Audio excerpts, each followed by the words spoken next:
अरविंद केजरीवाल ने दिल्ली में पहली बार ये किन्नर को बना दिया एमसीडी की रानी।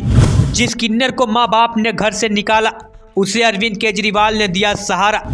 पूरा हो गया अरविंद केजरीवाल का सपना, बॉबी किन्नर चलाएंगी दिल्ली की छोटी सरकार। अरविंद केजरीवाल ने दिल्ली में पहली बार एक किन्नर को बना दिया एमसीडी की रानी। सिर्फ 14 साल की उम्र में ही माँ बाप ने बॉबी को अपने घर से निकाल दिया था।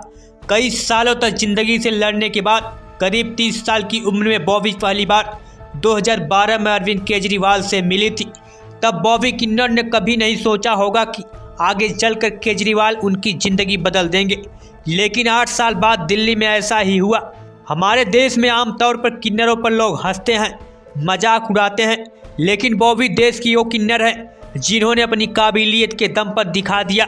किन्नर होने का मतलब ये नहीं कि ज़िंदगी खत्म हो गई, ज़िंदगी इसके आगे भी है। दिल्ली में ऐसा पहली बार हुआ कि कोई किन्नर दिल्ली एमसीडी चुनाव जीती और केजरीवाल बॉबी किन्नर को दिल्ली की छोटी सरकार चलाने के लिए तैयारी कर रहे हैं।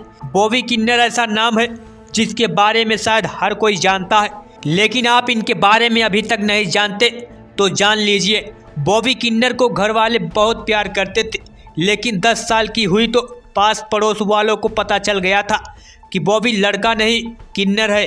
पास पड़ोस के लोग बेइज्जत और परेशान करने लगे थे।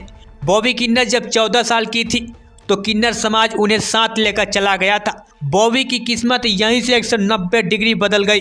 शुरुआत में बॉबी शादियों में नाच गाकर अपनी ज़िंदगी चलाने लगी थी। यहीं से इसे कुछ लोगों ने इसे प्यार से बॉबी डार्लिंग भी कहने लगे थे। बॉबी जब 21 साल की थी तो एनजीओ संस्था से जुड़कर लोगों की मदद करनी शुरू कर दी थी। पिछले 8 साल से अरविंद केजरीवाल के साथ जुड़कर लोगों के लिए काम कर रही थी। दिल्ली एमसीडी में आज तक किसी पार्टी ने किन्नर को टिकट नहीं दिया, लेकिन अरविंद केजरीवाल ने बॉबी किन्नर को चुनाव में उतारा और बॉबी ने दिल्ली के सुल्तानपुरी में चुनाव जीत हासिल की।